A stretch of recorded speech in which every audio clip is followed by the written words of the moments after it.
সাধক বামাখ্যাপার সঙ্গে যে কুকুরগুলো থাকতো আসলে কে তারা জানেন? বীরভূম জেলার ময়ূরেশ্বর থানার অন্তর্গত ভালিয়ান গ্রামে ছিল বামাখ্যাপার বংশের কুল গুরুদের বাড়ি।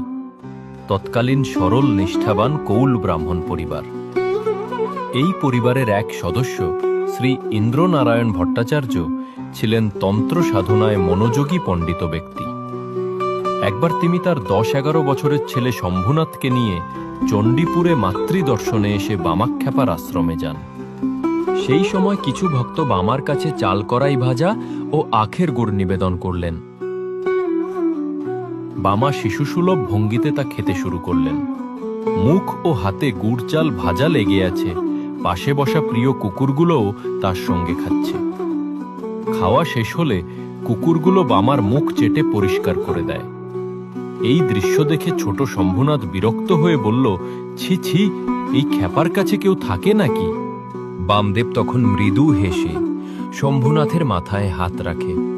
তারপর হঠাৎ শম্ভু ফুঁপিয়ে ফুঁপিয়ে কেঁদে ওঠে এবং বলে উঠল, না গো বাবা, এরা যে কুকুর লই, এরা তো বড় বড় জটাধারী সাধু।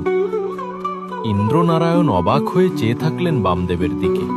জিজ্ঞাসা করলেন, ব্যাপারটা কি বাবা? বামা এবার ইন্দ্রনারায়ণের পিঠে হাত রাখলেন, আর তিনিও দেখলেন কুকুর নয়, বিশাল জটাজুটধারী সাধুদের এক মণ্ডলী। বামা শান্ত কণ্ঠে বললেন, এরা অভিশপ্ত পথভ্রষ্ট সাধু।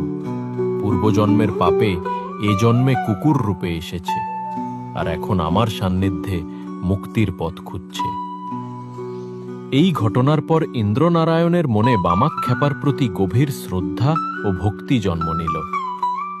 তার তন্ত্র সাধনার জ্ঞান যেন নতুন আলো পেল সেই খ্যাপার করুণার ছোঁয়ায়।